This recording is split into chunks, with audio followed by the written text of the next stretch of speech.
Alright, I'm just gonna make a really brief video of the truck because my phone storage is almost completely full. I've been doing a lot of videos on TikTok and I've been thinking about doing some YouTube content for a little while now.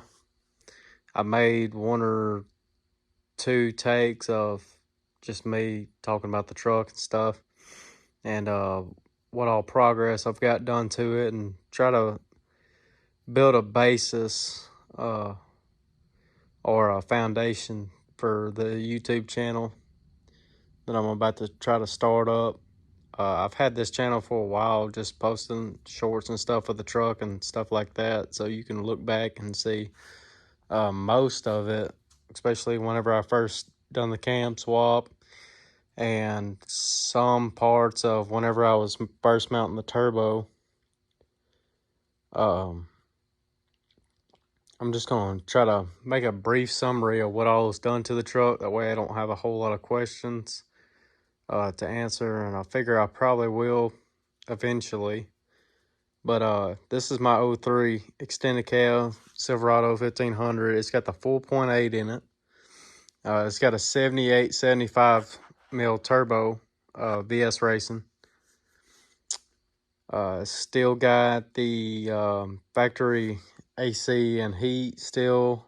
I retained that because this is usually just a little weekend driver.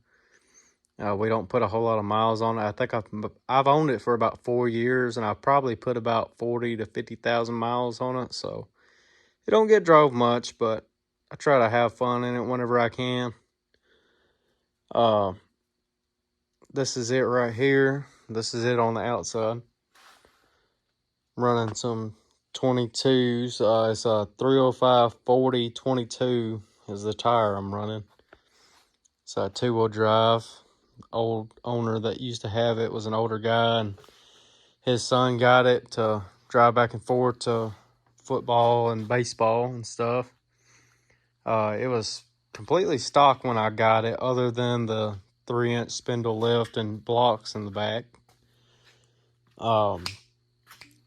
I don't even think it had any kind of cold air system or, any kind of cold air intake or anything. It was completely bone stock whenever I got it. I might throw a picture up if I can figure out how to do that. I do a lot of stuff on TikTok, but I'll probably figure it out. But this is it on the outside. Inside is pretty bare bones. It's OEM plus kind of style.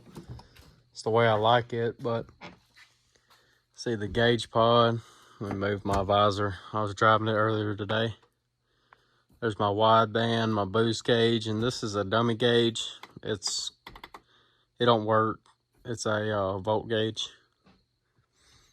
This is an LS trim truck, so it has the cloth seats, but it came with the factory power windows and locks and stuff, and had a jump seat right there, but I swapped it out for a console out of a Tahoe, and I kind of just trimmed it to fit. There used to be a panel that was connected from the glove box to here, and all I did was just shave that off right there. I don't know how clean of a cut it is. Might just barely be able to see a gap, but I eventually will get the bracket and the right panel that goes right there and color match this eventually. I got Apple CarPlay. I got a little wire hanging out my dash right there, or my trim. Eventually what I'll do is I'll put a USB, one of these USB splitters that'll go from the back of the radio somewhere right here. One of these cigarette lighters don't work. I don't remember which one it was. Probably put it in here somewhere, or just get rid of one of them and put the USB right there with a little splitter and some kind of mount, whatever I can fab up or make to make it look nice. But let's pop the hood, see what's going on up under the hood. I got these 243s. While I'm at it, I just saw them. I got these 243s this morning. I got a pretty good deal on them. They've been worked over and got a little bit bigger valves in them. I just cleaned them up with some brake cleaner. I ain't scrubbed them down yet or anything. I just try to let them soak in it, and maybe tomorrow I can get it cleaned better. But this is the engine bay as of right now. Just kind of pan over everything. It's a little dirty. I drive it on the weekends, and a lot of the places around here are real muddy, so. But all this is temporary pretty much. All the plumbing and wiring is going to be redone. I try to make it look the best I can, but you can only do so much with, you know, whatever you just got laying around. I try to make this as budget as I can. I'm trying not to throw too much money at it so I can get some more projects to work on.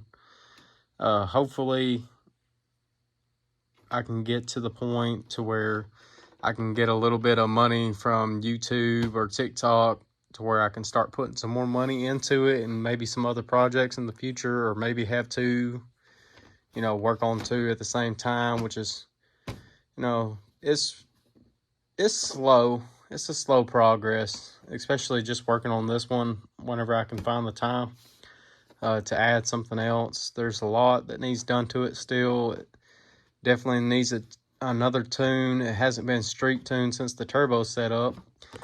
It got bench tuned the first time whenever I had the cam. We put it in. It sat in my dad's yard for a little bit, and we did the cam swap over there. We had a guy that we knew locally that tuned. He bench tuned it, and I had another guy street tune it with a cam only setup that I had whenever I first got it. And ever since then, I just decided that wasn't enough. So I got a 78, 75 strapped up to it now. It's mounted. It's been bench tuned since I put the turbo on, but it has not been street or dyno tuned, which is all right. It's just, you know, from just starting out, it's kind of sluggish. It needs something. It needs a dyno tune bad. Whenever you start out, it's sluggish. First to second gear is kind of Then anywhere from there is kind of pig rich in the 11s, but under boost it stays about 12-ish.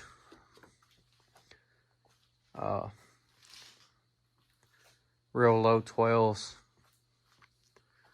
If you're reading, what is it?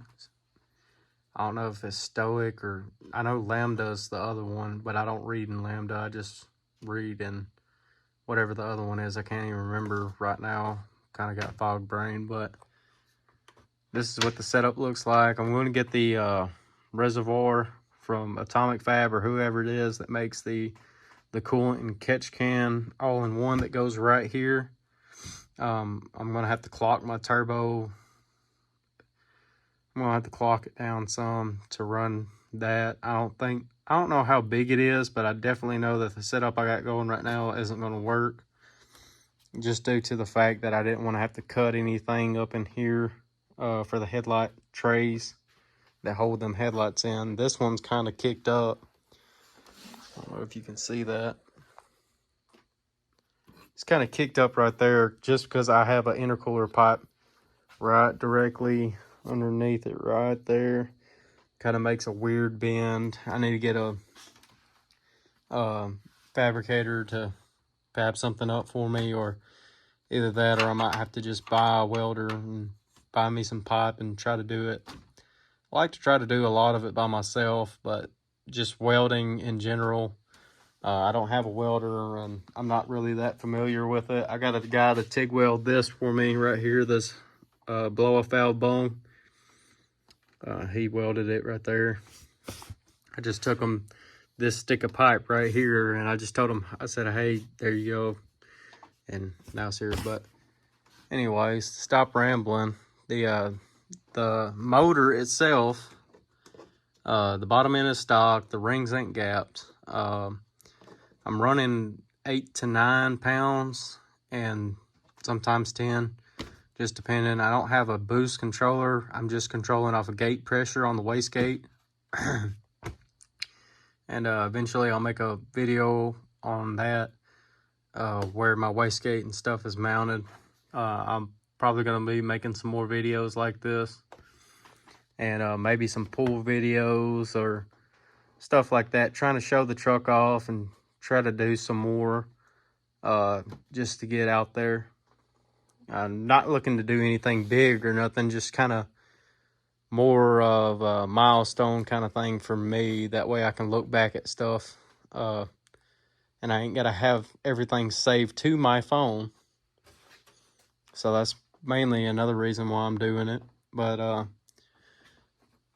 top end, we got 660 dual valve springs from BTR, stock push rods. Everything else is stock. The valves are stock. This motor has not had, or the heads on this motor have not had any valve jobs done or anything. These are the stock heads. They're 862s. I got these 243s in the floor here, but I don't plan on putting them on this motor because I'm not really worried about airflow as much as I am, you know, everything else needing to be finished. Them 243s will most likely go on a motor that I got outside. It's a 5.3. But I got this 80E that's definitely going to go in this truck. It's got a 60E with a 1800 stall right now, the stock stall. You know, I've heard you can put the V6 Trailblazer stalls in these, like the 2200 stall, I think they are. And they're a little higher stall. But I don't really care for the 60E, just to keep it in there, just because I know eventually it'll be pushing too much power for the 60E to handle, and I don't want it grenading on me going down the road. So that's going to be thrown in there. And I got this 80E converter. It's a 3200 RPM stall from PTC that I bought early this year. It's going to go in. We're going to get this truck lowered down back to stock level and maybe a reverse level in the back. That way it'll sit lower, because these trucks, whenever you first buy them, they kind of sit raked. And I don't want the raked look, so I'm going to probably drop it in the back to match the front whenever I do that and get the stock spindles for it. But this truck's got 342s. It's definitely going to need a true track or some kind of posi track system, because it does not like burnouts. It is a one-wheel peel machine. It loves to peel one tire. I don't know if I can see it.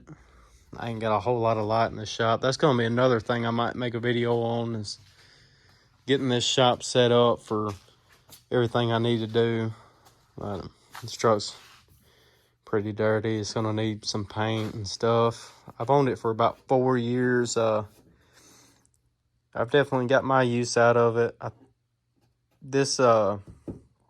think the owner said I think he clipped a trailer or a tree or something crazy like that. I've never seen a fender or any body panel folded like that. That's crazy. But it'll get fixed eventually. Like most of it, I'm kind of slowly progressing, not trying to spend a whole lot of money on the truck, just to have fun and stuff like that, and eventually get it to where I want it. This came a long way, but I have a lot of more plans on it, just to have something to do and a hobby, and maybe one day start tracking this truck. It's pretty heavy, so I'm not going to expect too much out of it, but I like to see it. I like to see it run a couple of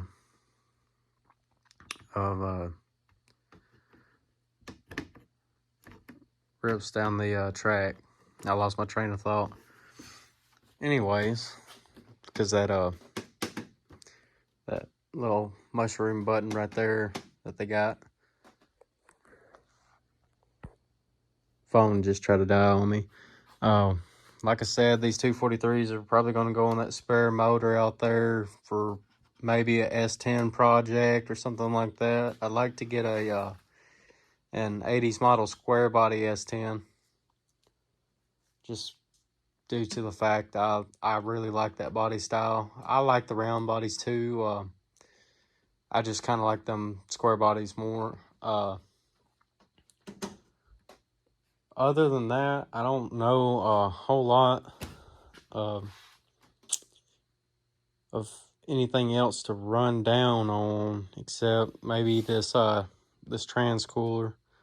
It's got a True Cool 40K or 60K. I can't really remember which one it was. It's a pretty decent sized trans cooler. It's held in by them little zip tie kind of looking things that goes on radiators for like aftermarket electric fans and stuff. And speaking of electric fans, I did remember one thing.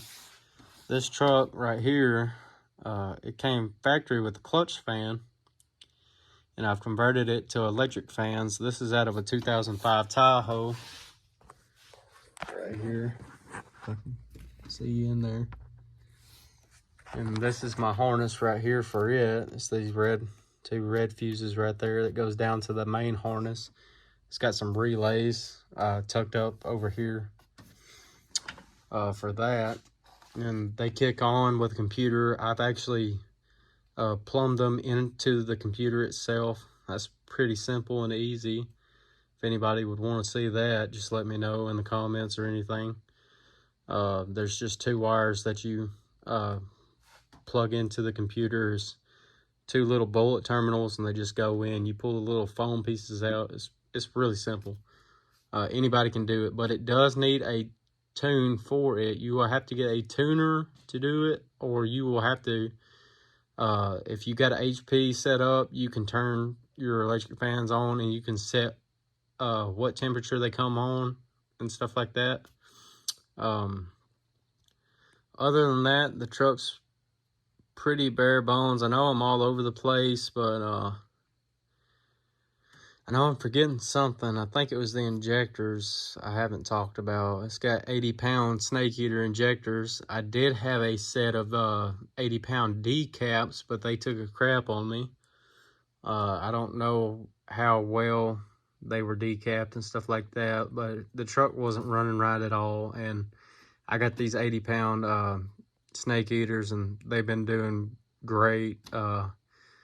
In terms of fuel system, it's got the stock return style fuel system, no adjustable fuel pressure regulator or anything. I need to get one, but so far the stock regulator has been doing pretty good for me. Running the boost I am.